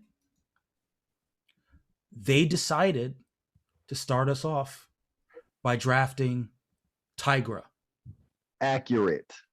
And let me shout out Ron from the Southeast Asian delegation, who located an article about the importance of the tiger, the national animal of South Korea. Yes. Obviously, we know tigers are native to different Asian countries. Mm-hmm. We, not to completely stereotype, but one thing that we know about Tigra is that he's very adept at fighting. He is super competent, and he kind of gets overlooked in favor of Lion-O. Let me talk on that one. He's like, okay, Tigra, which I do agree with the Asian community. Yet Tigra is the Negro that always get laughed at amongst the black people. This is true. Like, damn, you smart? Damn, shut up, man. Yeah, so I think that, again, if we're just talking about black people, that's right. But if we're talking about like all ethnicities, I feel like yeah. Now, so here's the problem. The problem is that in terms of fan castings, like Ron and I bounced a couple ideas off of each other, but we couldn't really settle on one. So I'm going to leave it to you guys to give me your thoughts about the 3 possible fan castings. All right. Fan casting number 1 is Daniel Dae Kim. Is it Daniel Day? Daniel Dae Kim. I like that. I like it. Yeah. Fan casting number 2 is Okay. Rick Yoon, who you might know from the Fast and the Furious movies. I like it, but I like it less than Daniel Dae Kim. I like it strictly because of attitude, not because of physical prowess. Exactly. Mm-hmm. And the last one, I'm sorry, I'm blanking on his name. Give me a second. Oh man, sorry guys. Um,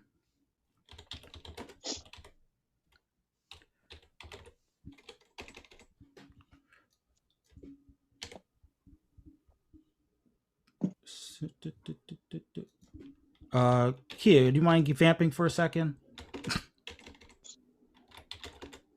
Yeah, I could do that. Just tell me what So, I was in. while he's typing, because not prepared. Um, How dare you? How dare you? Yeah. How dare she be accurate? Stu, so with Thundercats or Thunderclaps, which one would you prefer and why? Thunderclap sounds entertaining. You know. Like, Okay, sorry guys, I'm back. So the final fan casting. Wow, you just wanna cut off our guest like that? Yes. Wow. So The final fan casting was Ian Anthony Dale. Oh, see, I don't even know what that is, so we got to get back to Stukes. Sorry. Dukes, you know can what? answer the question. I like this guy the best, Ian Anthony Dale. I like him, but I like Thunderclaps because it's like, yo, why not? I feel like we could get Cardi B in there. I feel like Pearl, right? Maybe a little Megan Thee Stallion, little Doja Cat in there. That'd be some real thunderclaps. You know what I'm saying? So among the three fan casts, Rick Yoon, Ian Anthony Dale, and Daniel Day Kim, who was your favorite, Stukes? I say Ian Anthony Kell. Reason why Dale. Okay, so the movie I remember him the most fondly in was The Hangover. That's what I remember him the most. You know, hey, you stole from us. You stole from us. You know who he shot him in his foot and ran over his foot, whatever. But I think that his look. He looks like Panthera. I mean, sorry, he looks like Tigra. Like in the face. Like he has that like 5 o'clock shadow. He has. Oh, okay. See. Now I googled him, and now I gotta retract my answer previously. So yes, I agree. Ian Anthony Dale. There you go. Definitely Ian Anthony Dale. But I've been to China 11 times. Okay, I can say this. I can literally say this. Don't laugh too hard. All Asians look alike. Wait, what did you say? We here at the Racial Draft Podcast do not do not condone. 11 times. I can say that. We might have to edit that portion of the draft. Yes. But is the thing, the reason why, because it was through experience. I experienced that. You know, it wasn't like I was looking. Just so you know, Ian Anthony Dale is Japanese, and not Chinese. But yeah, I have been a fan of his work. He hasn't really had a lot of movie performances. He's been in a lot of TV shows. He was on Hawaii Five-0. But I just think that like visually he looks a lot like Tigra. And yeah. He was Heihachi. I don't know who that is. I get it. Tekken. Oh yeah. Yeah. He was Heihachi. Okay. Oh, I know I've seen him before in another movie. So all right, so what about you, Kia? Well, what's your take on the three castings? I'm gonna go with Stukes pick. With Ian Anthony Dale? So that's unanimous. Yeah, definitely. So it was worth it for me to take that time to struggle with the Google. Thank you for vamping, Kia. Anytime. You know, even though you can just normally just overlook me, and only use me when you need me, but it's all good. Mm-hmm. It's all good. So that brings us to the multiracial delegation, and it's only right that the multiracial delegation came through with multiracial god Lionel. Yes. And just to help the multiracial delegation out, since they're in second place and sometimes they probably want to feel like they're in first place, whatever. I have for them Will Demps, who was like, he's not technically an actor, he was actually a football player, but he's Black and Puerto Rican. And you know what? He does look like Lion-O. He just needs a little bit Yeah, he really just needs a does. little bit more hair. I'm just saying. Oh. What do you think, Randy? Will Demps for Lion-O. I am struggling to remember what he looks like. You DEM. use your Google, you know. Yeah, right? exactly. DEMPS. Yeah, I'm trying to do it right now.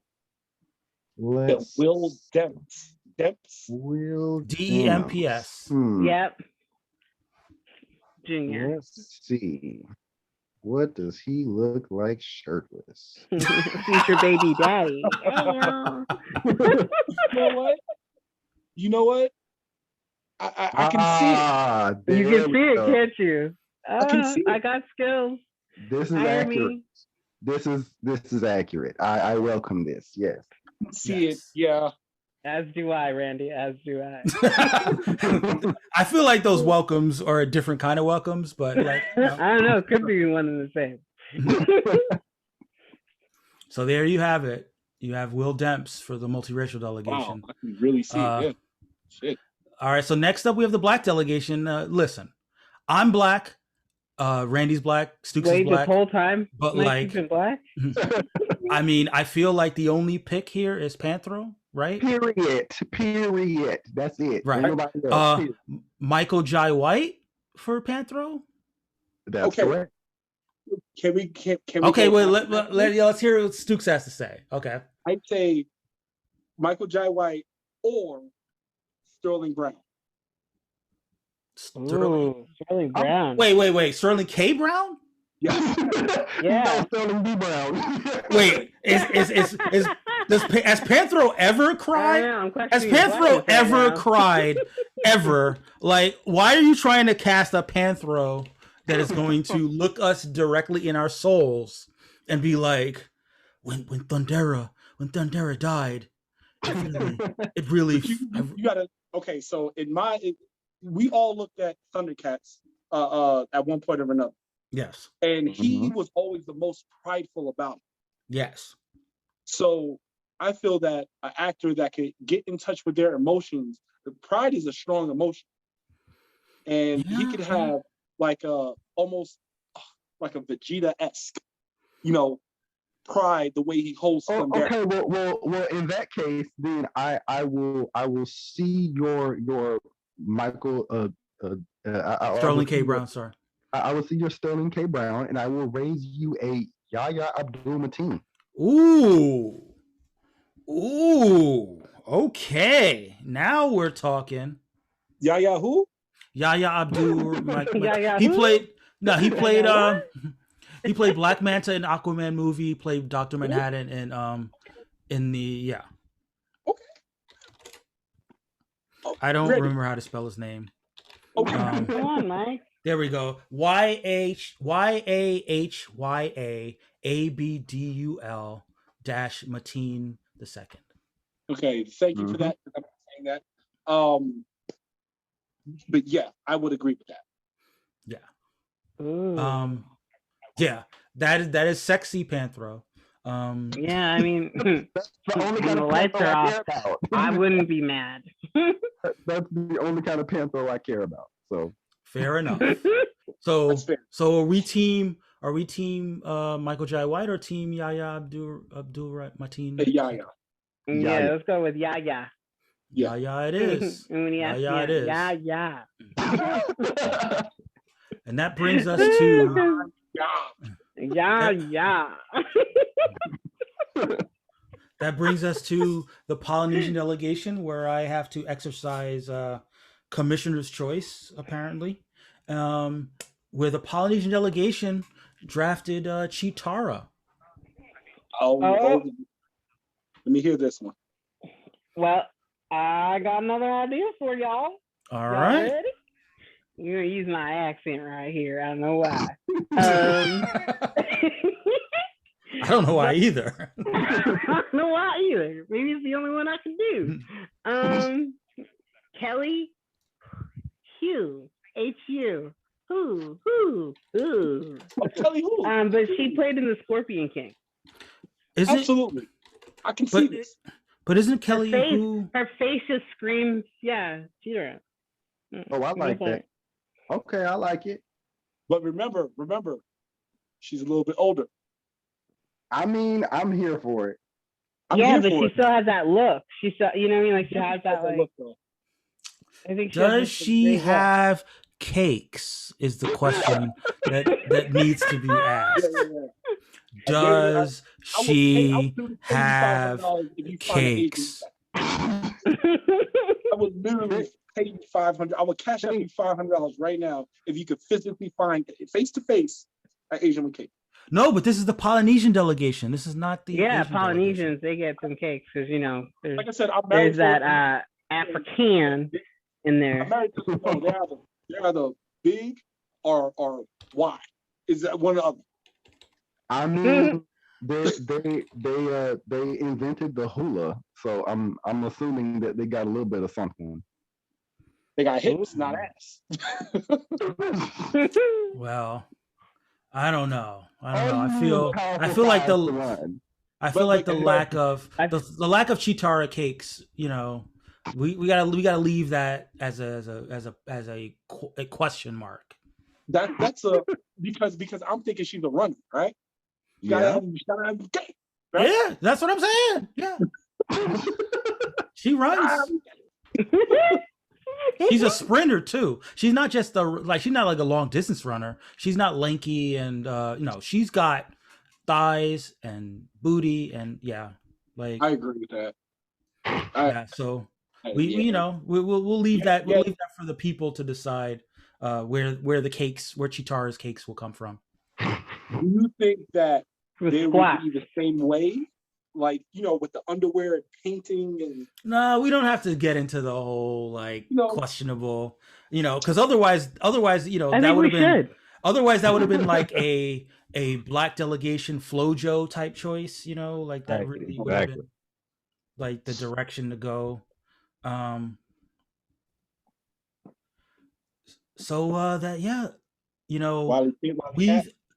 thought that the Latinx delegation was going to come on the show and offer a pick, but we've got to crowdsource, guys. We've got to crowdsource the Latinx delegation. Who do we think? I say for them not appearing on the show when they said they would, we stick them with Snarf. How about that? Well, Snarf has already been chosen by a delegation.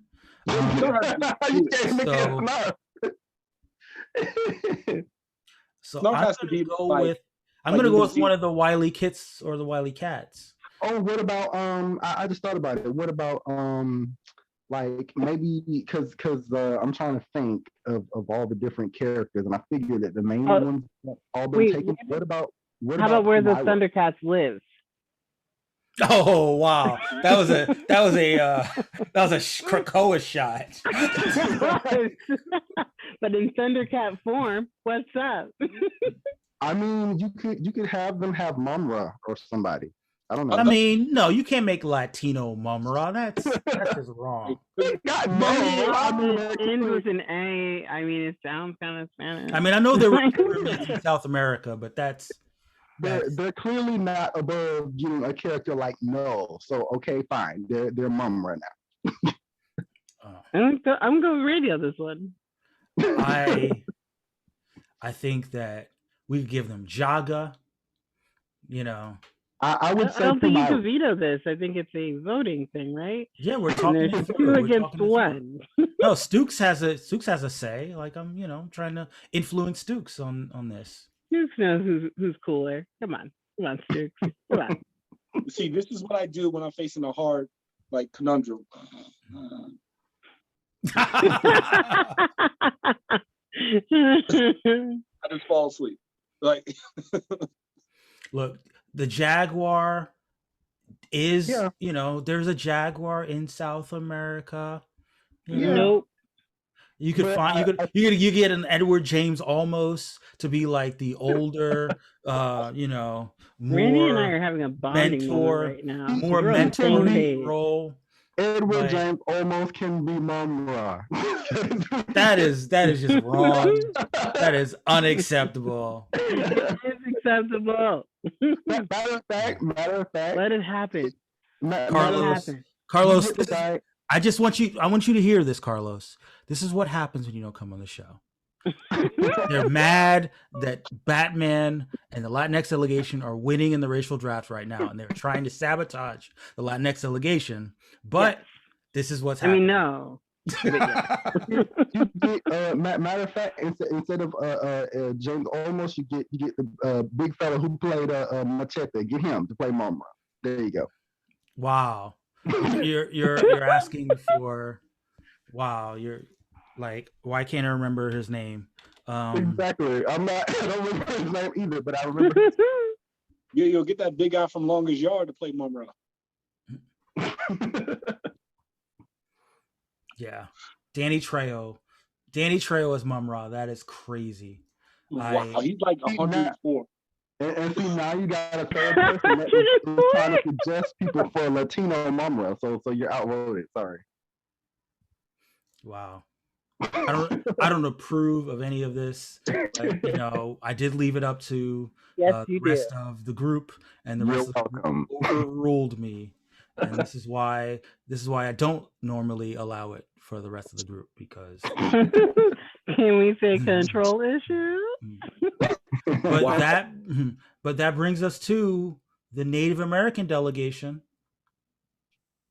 Kia, do you have thoughts about the Native American delegation for the Thundercats? We should give them a Thundercat, Like an original one? an original Thundercat. I mean, a lot of people don't know like all of the cast and stuff, but I mean, what about Pumaira? Like, she's there too. Pumaira was the one that I was looking at. So Pumaira That's exactly it is. what I was about to say. Randy, you're like reading my mind. Yeah. Pumaira it is. I don't have a fan casting in mind. Me neither. But what was the lady's name who played Godzilla? No. The lady who played you mean the actress that was on sorry, the actress that was on Legion?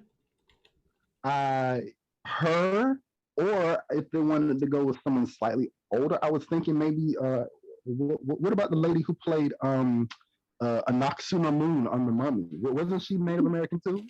Or was she just I Latino? think she's Persian, I believe.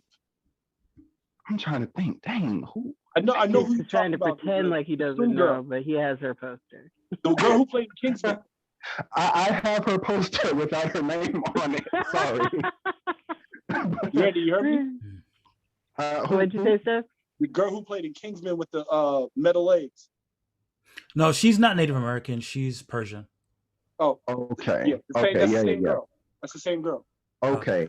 So it would have to be. No, actually, I think she might be Moroccan. My fault. Moroccan. It would have to be the girl who was on Moroccan Legion. food's on point. Yeah. So Amber Mid-Thunder. She's a little younger than normally we look to for Pumaira, because I think she's a little older. But listen, we'll play the game. She's 23. We all loved her on Legion, if those of us who watch Legion. Mm-hmm. And she's a bit of a badass, and yeah, there we go. Pumaira, Native American Pumaira. Oh, matter of fact, what about the lady who's playing Echo for Hawkeye? What about her? Huh. Do you remember her name? I do not. Thank you for putting me on the spot, Randy. We had just done a casting, but now we're going to do a different one. And sure, thank you. Good job, Randy. Alaqua Cox is the actress's name. Alaqua Cox. Can you say that last name again? Alaqua Cox is her name. And No, just her last name. No, she's too young, guys. She looks like a child. Yeah, she's That's young. what I'm saying. She I'm looks- trying to. she Yeah, looks but say solid her last 17. name and then say she looks like a child. Go ahead. No, Oh no, my God. That's what I'm trying to say. I'm not quite sure about the actual ages and the names of the people. So maybe the first choice is a better choice. Yeah, Amber Mid-Thunder, at least, like, I know she's still on the young side, but at least she doesn't look like a child. I'm sorry, but doesn't that kind of sound like a stripper name? What, Pumaira? No. Did you say like something Mid Thunder or something? Amber That's her Midthunder? name. That is her real name. We are not playing that game, guys. This is what happens when we go off the rails. Next up. You already apologized at the beginning of the podcast. We're good. Next up is the white delegation. And unfortunately They don't get one. No, unfortunately, Gordy had to bail, so he did not give a pick for the white delegation. It was very disappointing. That's actually not unfortunate at all, because now we get to draft for them. So I got one for them. who is the white Thundercat? Eh, See, how do they not get snarfed? That's my point. How do we not? I agree with that. Because the Jewish delegation actually chose Snarf. Why? Why would they do it? Okay, never mind. We're fine. You know what? Way to jump the gun, Kia. You know. Let me tell you. Wait, you already said it, Mike. No, I didn't say who drafted them. I just said that they were already spoken for. Like, I guess we're doing Jewish delegation now. the clear people can get Alluro. Look that up. Who? Alluro. Alluro. Okay, let's see. Alluro. Oh yeah, agreed. Yep, seconded. Yep. Oh no. That is fucked up. Wow. This is unfortunate. Stukes comes in with a good one. High five virtually. Like, yo, listen, like I'm telling you, Thundercats is my show. I looked at all 3 seasons, yo. All of it. That was an amazing pick. Just to read from the Wikipedia, because people may not know about the Lunatics. Hailing from the moons of Plundar, the Lunatics are vile beings who have once feared criminals in ancient times. They dwell in the dark side of volcanic region of the far side of Fire Rock Mountain. Alluro was an unspecified creature with a slimy and treacherous personality. Alluro is a master of deception, mind games, and psychological warfare. He is not much of a fighter, but he uses a powerful weapon known as the Psych Club to immobilize his foes. His crystal ball, launched from his club, focuses his mental powers onto a foe, allowing him to manipulate their minds with illusions or to command them to do his bidding. Unlike the other Lunatic soldiers, no connection is ever made between Alluro's powers and any condition on his homeworld moon that would necessitate having them. So he has power that is never been explained. He is slimy and treacherous, and he controls minds. Sounds about white. Yeah. On point. Wow. I can't believe that no one drafted Wily Kit and Whited Cat. We got to take him. I mean, the Jewish delegation, though, already decided that they wanted Snarf. We got to take him. I mean, the Jewish delegation chose Snarf. Snarf it is. I mean, Snarf is cute, so okay, they can have him. Snarf is the one that caused the most problems. I mean, Ian Snarfstein. I'm right here. But what I'm saying with Snarf, the fan casting, you have to get the clearest of clear people. You got to be the completely opposite from the Thundercats. I don't know. I mean, I'm gonna leave it up to our Jewish fan base to come up with the right kind of Jewish actor to embody Snarf. I mean, I have my thoughts, but I'm gonna keep them to myself. You should share. In light of previous events. He's talking about that last podcast. But that brings us to the South Asian delegation. Mm-hmm. The South Asian delegation not only has a pick, they also have a fan cast. They did that? South Asian delegation has selected Bengali. Yes. Bengali. I will go ahead and read from the wiki for Bengali. Wiki. Bengali is a tiger-like Thunderian with blue and white stripes. He was made an honorary Thundercat along with Pumaira and Lynx-O, and is stationed with them at the Tower of Omens to monitor for the Lunatics' flying fortress Sky Tomb. His story begins at Thundera during the Great Cataclysm. He's one of 3 Thunderian countrymen as Thundercats are unable to save. Pumaira and Lynx-O are the other 2. He is also thought of to be a kinsman to Tigra. He I like that. he carries a hammer. He is a blacksmith, and he also has quickness and speed. The Hammer of Thundera. That's right. Now, get your Googles ready, guys. I got a fan cast. Okay. His name is Raymond a Black. Ablack. Let's see. Okay. Oh, I can definitely see this. Holy shit! He has that face that like the nose and the 5 o'clock shadow. Yeah, I can see it. I would not mind looking at him more often. Okay. Handsome guy too. Jeez. I don't know, guys. I think he's just okay. Oh, okay. Oh. Well, Weirdly enough, I mean, you guys are like all Okay. hot and everything for him, and I'm like, eh. It's okay. But he was in Harry Potter. well, I like it. It's okay, Kia. We can't all have taste. Funny. well, there you have it. So there you have it. There were our 9 picks in the Thundercats racial draft. You know, there were a couple bumps along the way as certain delegations dipped out at the last minute, but you know, we did what we could do. You know, tune in next week as we, you know, do the thing.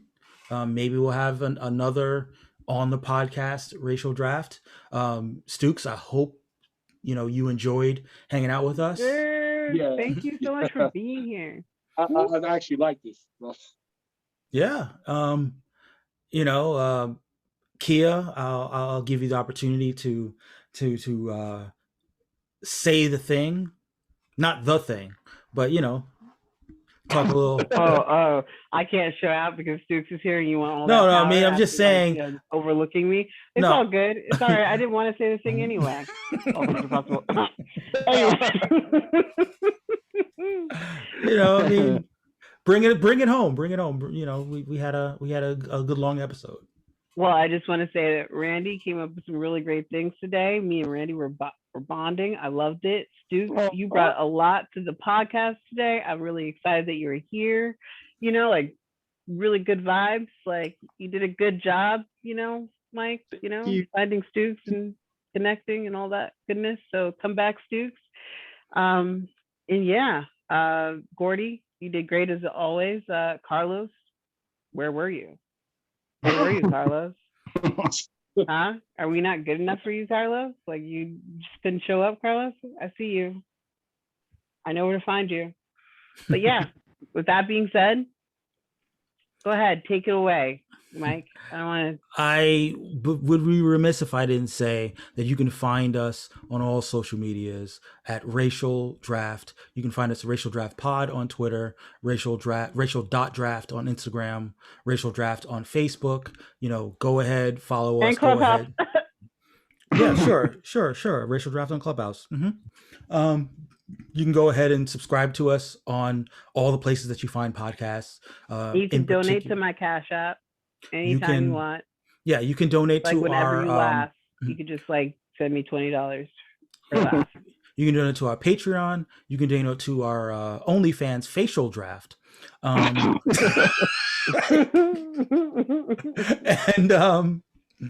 yeah, you know, listen, we do the thing every week. We have a lot of fun. You know, we're always looking for people who want to join the community. Thank you to Stukes for being newest member. Listen, Like we try to have a good time. We try to keep it pushing. And listen, I know I've said listen a bunch of times, but I've been drinking. But he's begging you now. But until next time, guys, all things are possible.